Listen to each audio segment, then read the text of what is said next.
Saiu a pesquisa. Um novo levantamento do Instituto Paraná Pesquisas acaba de apontar que o presidente Lula perderia para Jair Bolsonaro no segundo turno. Lula despenca para 39,7% dos votos, contra 46,5% de Bolsonaro, com todo o desgaste que o Bolsonaro está sofrendo. Já no possível primeiro turno, o petista aparece com 32,8% contra 37,2% do ex-presidente. Significa, portanto, que Bolsonaro cresce aí quase 10 pontos percentuais, enquanto Lula cresce mais ou menos 6 pontos, né? A pesquisa aponta ainda que Lula empataria tecnicamente com Michele Bolsonaro, com o governador de São Paulo, Tarcísio de Freitas, e até com o deputado Eduardo Bolsonaro, que tem uma rejeição muito grande. O levantamento ouviu 2.020 eleitores entre os dias 18 e 22 de junho. A margem de erro é de 2,2% e o índice de confiança é de 95%. Rodolfo Maris, a pesquisa está mostrando o seguinte: nesse momento, a pesquisa retrata um momento, neste momento, a população não quer mais o presidente Lula. Capês, nós estamos num momento muito delicado no Brasil, principalmente no que tange a política. Nós sabemos das premissas da política pública e, sobretudo, a economia que se acede nesse país, né? Onde as gôndolas de supermercado voltaram para a década de 90, onde a inflação está lá em cima, um café com preço exacerbado, arroz, feijão, mantimentos de primícia de uma cesta básica hoje com o preço nas alturas. E tendo em vista toda essa balbúrdia que acontece na economia do nosso país, a reputação do presidente da República, Luiz Inácio Lula da Silva, tem caído bastante, principalmente no seu berço eleitoral, que é o Norte e Nordeste, onde as pessoas ali, em suma, ganham em média R$ 2.300, a grande maioria. E muitas ali vivem também apenas com salário mínimo, que, por sinal, é uma vergonha no nosso país. Então, nada de anormal, nada de muito alarde, essa pesquisa traz para a gente e nos revela simplesmente o momento da queda de popularidade do presidente da República, tendo em vista que ele é o grande protagonista até de todos os ministérios. Nós não vemos ministros de várias pastas aqui vir a público, dar declarações, trazer a responsabilidade das suas pastas para si. Não, nós temos um presidente da República totalmente protagonista de tudo o que acontece no país. Ou seja, o Lula precisa pensar quem são as pessoas que estão caminhando ao seu lado, tendo em vista agora também que ele colocou ali a Gleisi Hoffmann numa pasta muito importante. Para quê? Para articular com outras pessoas de partidos diferentes uma união na política. Ou seja, está cada vez mais difícil para o presidente da República. E se você me permite, Capês, voltar na pauta anterior, só porque você citou a OAB, que é o órgão que eu tenho muito, muito carinho, a defesa de Braga Neto reclamou da violação do processo por não poder gravar. Oliveira disse que vai recorrer ao processo à OAB, a Ordem dos Advogados do Brasil, porque há prerrogativa de que o advogado pode gravar a cariação no qual o seu cliente participa. E aí nós vamos para o artigo 367, parágrafo 5º e 6º do Código de Processo Civil, que diz que estabelece o direito das partes, incluindo o advogado, de gravar audiências integralmente em áudio, vídeo, sem a necessidade de autorização judicial. Essa prática visa garantir a ampla defesa e o contraditório e a publicidade dos atos processuais. Se nós estamos falando aqui de um processo que é notório para o Brasil inteiro, por que não deixou gravar esse afrontamento, essa cariação entre os dois personagens principais, principalmente Mauro Cid, em tudo isso que engloba o 8 de janeiro e o ex-presidente Jair Bolsonaro? Diego Tavares, com toda a boa vontade de grande parte, da maior parte da mídia, mais da metade do Brasil não quer um segundo mandato do presidente Lula. Como você avalia esta visão do brasileiro quanto a este mandato do presidente Lula? Capês, essa pesquisa da Paraná, eu acho que ela retrata muito bem o que o Rodolfo trouxe aqui. É, de fato, um sucateamento das instituições, um sucateamento das estruturas de Estado e um governo muito mal gerido pela atual gestão do governo federal, presidida pelo presidente Luiz Inácio Lula da Silva. Com isso, de fato, sua rejeição cresceu muito. passa de 60% na região sudeste, passa de 60% na região sul, está ali em torno de 50% na região norte, região centro-oeste e acho que o mais importante, está quase batendo 50% no Nordeste, que é o principal reduto eleitoral do lulopetismo. Então, com isso, caso o Lula não consiga reverter esse quadro de rejeição, realmente ele se torna uma presa fácil para os seus opositores de direita. Mas eu acho que isso não necessariamente é bom para o Bolsonaro, para a figura do presidente Bolsonaro. Porque nessa pesquisa, por exemplo, nós já temos uma vitória de Michele Bolsonaro no segundo turno, nós já temos praticamente um empate técnico com o Eduardo Bolsonaro, como você lembrou muito bem, é uma figura do bolsonarismo, mas que tem mais rejeição que o presidente Jair Bolsonaro. Caso esse quadro avance e caso outras figuras da direita, como Ratinho Júnior, Zema, passem a ser potenciais vitoriosos em uma análise de segundo turno contra o presidente Lula, pode não haver uma vontade política para reversão da inelegibilidade do presidente. Mantém-se o Bolsonaro inelegível como um cabo eleitoral de luxo e aí outra figura da direita pode ser a cabeça da chapa que vai ter o apoio da direita. Ou pior, a direita pode se manter fragmentada com isso. Essas outras candidaturas podem ter um sentimento de robustez para fazer um voo solo e isso pode atrapalhar a direita a conquistar uma eleição que, conforme esse quadro que nós estamos trazendo aqui, está se tornando cada vez mais fácil para a direita brasileira. Ricardo Roux, sua análise. Olha, essa pesquisa traz muitas informações aí nas entrelinhas, Capês. A primeira delas é o desgaste, já foi falado aqui por todos, do presidente Luiz Inácio Lula da Silva. O governo vai mal e o povo percebe isso. Ponto está refletindo nas pesquisas. Outro ponto é a liderança crescente e contínua do ex-presidente Jair Bolsonaro. Bolsonaro ganha de Lula em todas as circunstâncias de primeiro e segundo turno, caso ele seja o candidato. Mas Michele Bolsonaro ganha de Lula no segundo turno, e o empate que foi anunciado aqui é empate técnico, Michele está à frente numericamente de Bolsonaro. Tarcísio de Freitas, que é ligado a Bolsonaro, ganha do Lula no segundo turno, também o empate é técnico, mas Tarcísio está à frente. O empate real é entre Eduardo Bolsonaro e Lula. Então, nós vemos aqui que a influência e o poder de Jair Bolsonaro na direita brasileira é grande e é crescente.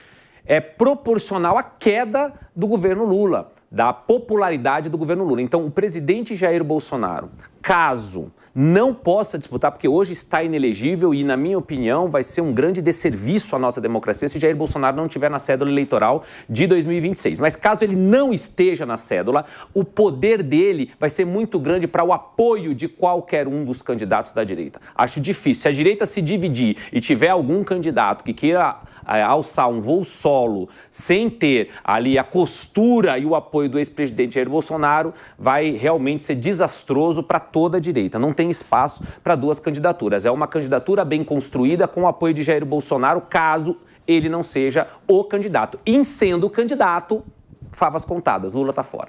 Tá, agora eu queria ouvir, começando com o Rodolfo Maris, colocar uma questão importante. O presidente Lula começou com uma boa vontade de grande parte da população. Claro que tinha uma parte que não queria, mas uma grande parte da população achou que devia dar uma chance para ele. A grande mídia foi. O 8 de janeiro, que foi uma catástrofe para a direita, catapultou a popularidade do presidente, criou um desgaste ainda maior para Jair Bolsonaro e vinha, vou salvar a Amazônia, vou acabar com a tragédia dos Yanomamis, vou ajudar os artistas, vou salvar a democracia, e vou salvar o agro, e vou salvar não sei o quê, e de repente as coisas foram fazendo água, uma atrás da outra. Teria alguma influência o fato da população estar meio descrente nas sucessivas promessas de um futuro melhor e vendo um passado que cada vez se agrava mais em questão da dívida pública e do déficit fiscal? Para mim, Capês, essa? Obrigado. Para você, Rodolfo, começando vamos lá. com Não, você. A sua pergunta, na verdade, não é nenhuma pergunta, é uma colocação que eu acho bem inteligente. E a população, ela tem evoluído, de uma certa forma, muito significativamente.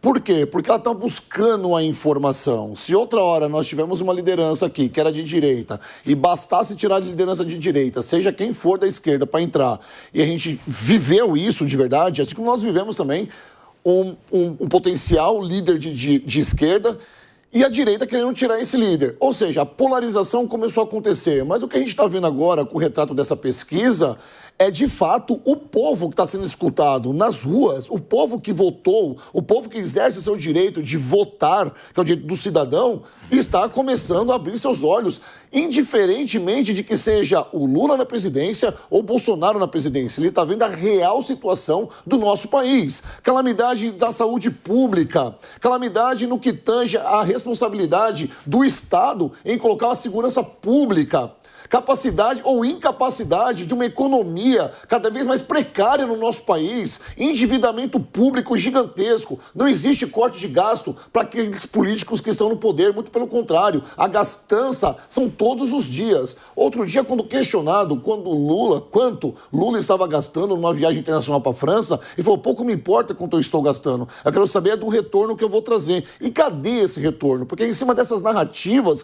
que são construídas, muitas das falácias que nós, povo brasileiro, somos obrigados a engolir. Na verdade, pouco importa quem está no poder, se é o poder de esquerda ou de direita, o cidadão quer ter o direito de ir no mercado, Fernando Capês, e pagar o justo pelos seus alimentos, quer estar numa casa com pelo menos saneamento básico, porque hoje 67% do nosso país vive com esgoto a céu aberto. Isso é uma loucura.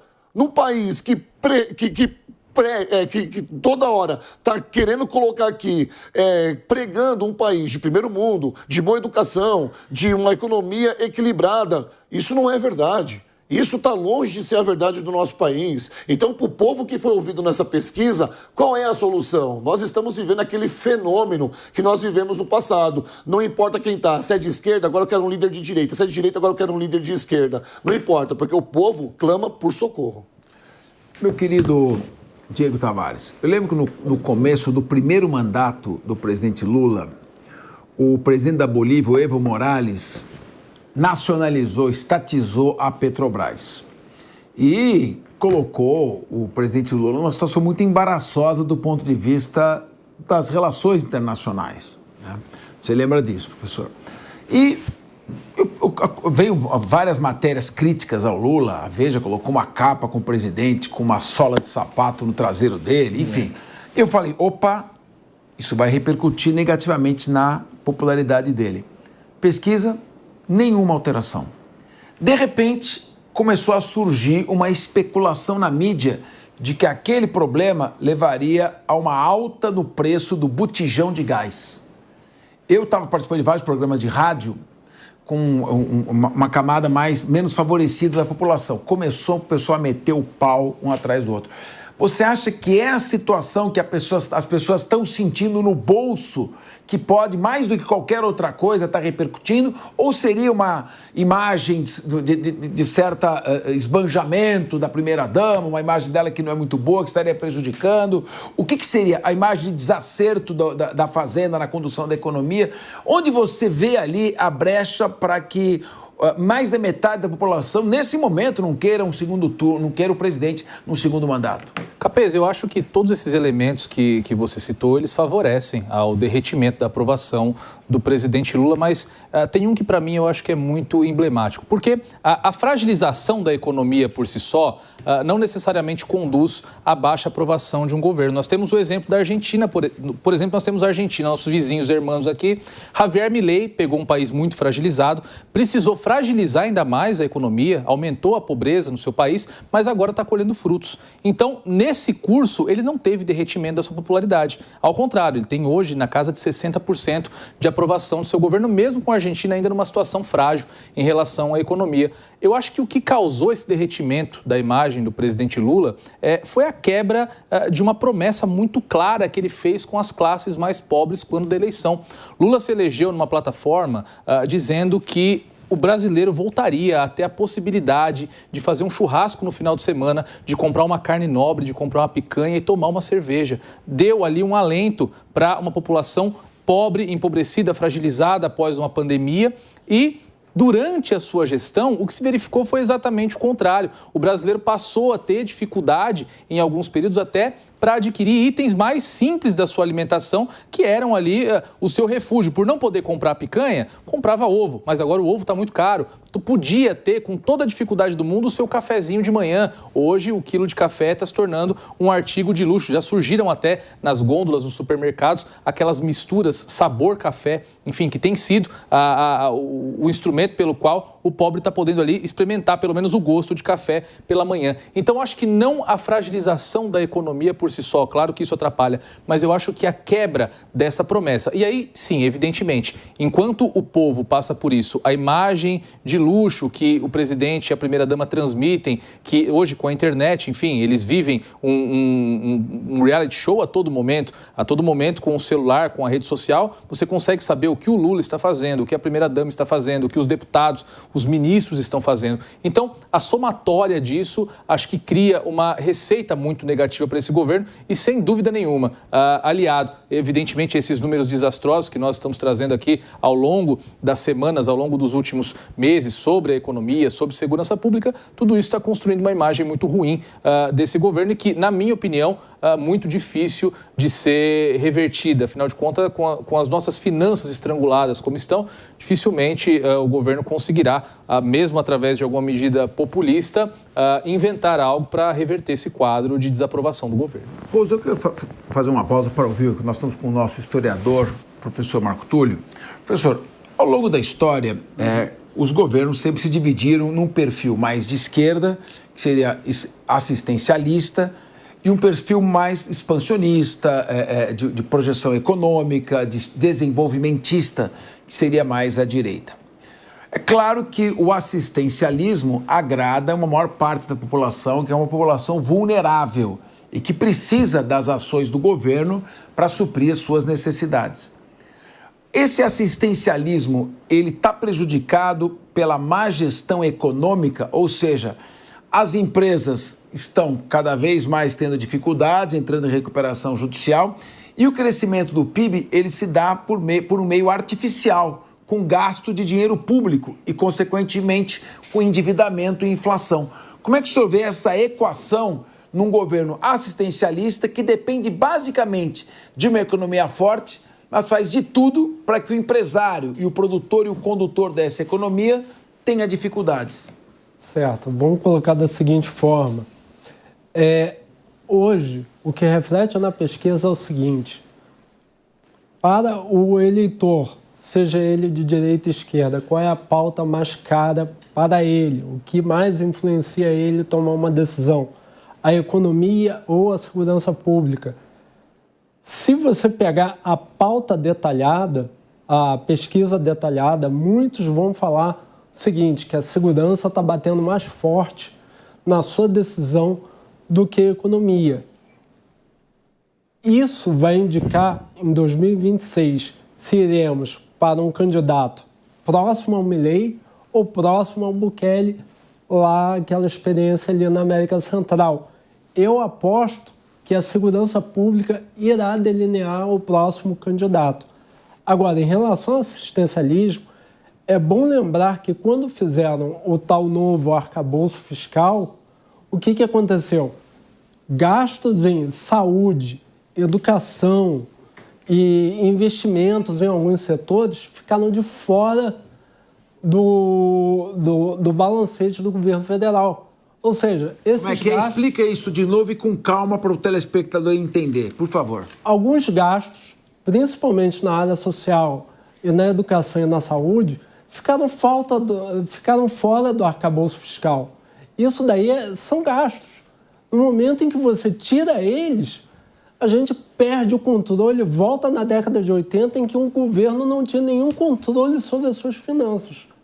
Hoje estamos repetindo o mesmo processo. Você está falando que é mais ou menos como uma empresa que tem despesa e receita, ela pega uma borracha, apaga algumas despesas e aí o balanço fica favorável? Simplesmente ela joga fora a balança dela e fala, só isso daqui, só isso daqui. E isso daí está batendo na economia, fazendo uma grande parte, principalmente dos católicos da classe média, que são eleitores importantes do Lula, a migrarem para outro candidato, seja ele qual for.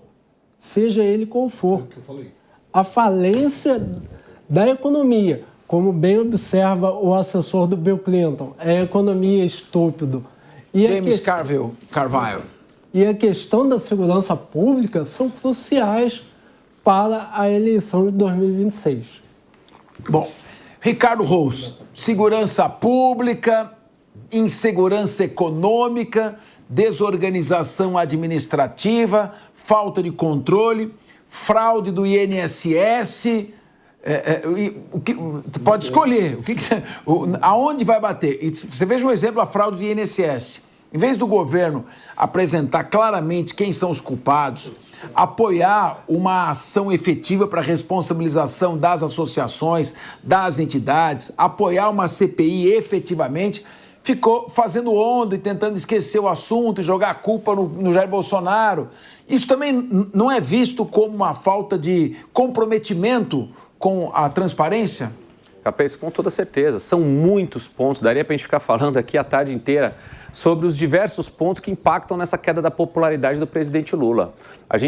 O simples fato da gente não ter um controle de gastos efetivo no Brasil, não ter o equilíbrio fiscal que também já foi prometido e que nunca saiu de fato de nenhum papel. A taxa de juro a 15%, a segunda maior taxa de juro real do mundo, que dificulta o crédito para o mais pobre, que dificulta o crédito no cartão de crédito, o cara não pode comprar absolutamente nada no crédito, dificulta a produtividade, porque é mais fácil deixar o dinheiro rendendo do que você inventar e criar e investir em um novo negócio aqui no Brasil. As viagens do presidente Lula, a primeira-dama esbanjando para todo lado, tudo isso, a Amazônia pegando fogo, todos esses fatores são contribuintes para essa popularidade desastrosa do presidente Lula. O Lula é um presidente que vive com a cabeça na década de 80, que está acostumado a fazer uma narrativa aqui, controlar a mídia e essa narrativa ser vendida. Hoje, com o celular na mão, você consegue descobrir quanto foi gasto na hospedagem em Paris pelo presidente. Hoje a informação está disseminada, daí aquela lógica de tentar controlar a qualquer custo as redes sociais. Se não tiver o controle das redes sociais na mão,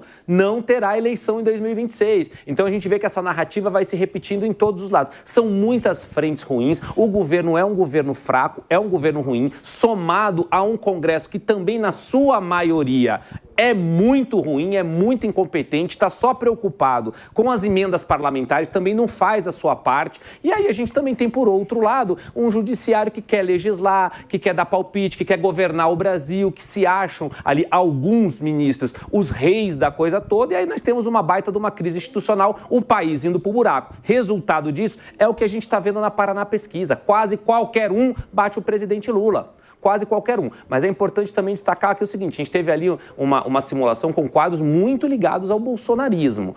Muito ligados ao bolsonarismo. Então, se nós tivermos uma chapa, como se ventila hoje nos bastidores, a possibilidade de ter um Tarcísio de Freitas, que é um bom gestor, que é uma pessoa bem equilibrada, bem quista pelo mercado, vem fazendo um grande trabalho no estado de São Paulo, com uma vice como Michele Bolsonaro, por exemplo, eu acho que é uma chapa praticamente imbatível. É óbvio que a eleição não é hoje, a pesquisa é um retrato do que a gente está vendo hoje, o presidente Lula vai tentar reverter essa popularidade com algumas medidas populistas, vamos ver, resta a gente entender se isso vai ter efeito dentro do prazo eleitoral ou não. Mas o Diego Tavares, sabe o que me chama a atenção? É que, com todo respeito a ele, até o Eduardo Leite, governador que está no Rio Grande do Sul, que não tem penetração nenhuma na região norte, nordeste, que ainda não é um nome muito conhecido, pode ser até que numa campanha presidencial ele venha a se mostrar, a se tornar mais conhecido. Mas até o Eduardo Leite empata com o Lula no segundo turno. Você vê o Ratinho Júnior, que é moço brilhante, eu viajei com ele, fomos para a Universidade de Chicago juntos, um excelente governador, teve 80% de aprovação, mas é uma pessoa que ainda não tem essa projeção nacional.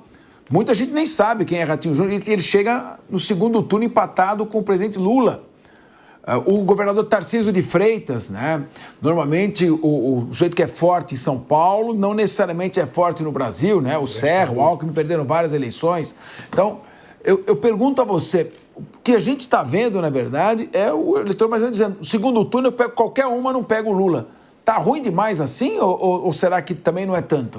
Capês, está muito ruim e não só por isso, acho que nós já discorremos bem aqui sobre as questões negativas do atual governo. O grande ponto é o que, diante desse cenário, até mesmo diante da possibilidade, até da decisão pessoal do presidente de não se arriscar, encerrar sua carreira política com uma derrota, o que faria o PT, o que faria a esquerda nesse caso? Porque na direita você citou muitos nomes aqui, governador Tarcísio, governador Ratinho Júnior, governador Zema, Michele Bolsonaro, mais ali de um partido de centro, o Eduardo Leite. Agora, a esquerda, quem a esquerda teria para lançar caso Lula não decida se candidatar ou caso Lula não possa se candidatar por qualquer outro motivo? A esquerda não preparou nenhum quadro, Lula não prepara a sua sucessão. Ao contrário, sempre que tem a oportunidade, se lança como candidato a um quarto mandato. Então, acho que a coisa está ficando muito complicada. Eu, sinceramente, eu tenho defendido já há algum tempo essa tese. Eu acredito que o Lula, ele não iria para uma eleição para perder. Ele não arriscaria encerrar o seu mandato com uma derrota. Alguém que foi a única pessoa que foi presidente por 3 vezes do Brasil, eu acho que ele vai fazer como fez o Pelé, sair enquanto está por cima, sair enquanto está no auge da sua carreira. Infelizmente, não entregando para o brasileiro uma boa gestão, não entregando para o brasileiro as promessas que fez durante sua campanha. Ou seja, ele não vai sair agora. Temos mais um aí, possível quarto mandato, ou uma possível reeleição dele vindo aí, Diego. Isso foi o que você acabou de falar. Capês, sei que você não me tomou a palavra, mas só para rapidamente... Não, você falou bem, mas é que eu entendi o contrário. Eu não entendi nada disso que você falou, não. Não? Eu entendi outra coisa. Ele falou que é capaz do presidente Lula nem sair candidato. Então, foi exatamente o que eu falei. Se ele quer sair por cima e ele não quer entregar o país do jeito que está, não é o momento dele sair. Ele não vai ajustar no próximo ano. Pelo contrário, ele vem para a campanha eleitoral para a presidência da República 2026. E na minha concepção, já sinalizado por Bolsonaro na semana passada, um Tarcísio de Freitas. Só basta saber se o Tarcísio de Freitas vai querer trocar de partido, abandonar o partido de hoje pelo PL. Muito bem. Pessoal, olha, só lembrando que no site Conjur, Consultor Jurídico, está o meu artigo. A discussão sobre o plano de golpe não entrou na fase de execução, portanto, cientificamente não existe crime, é apenas um ato preparatório. Dá uma lida lá para você se informar e estar por dentro. Vamos encerrando o programa de hoje, eu agradeço a audiência e agora vocês ficam com o 3 em 1 e já está com o Evandro Cini. Segue daí, bom programa, Cini. Valeu, Capês, um abraço para todos aí do Linha de Frente.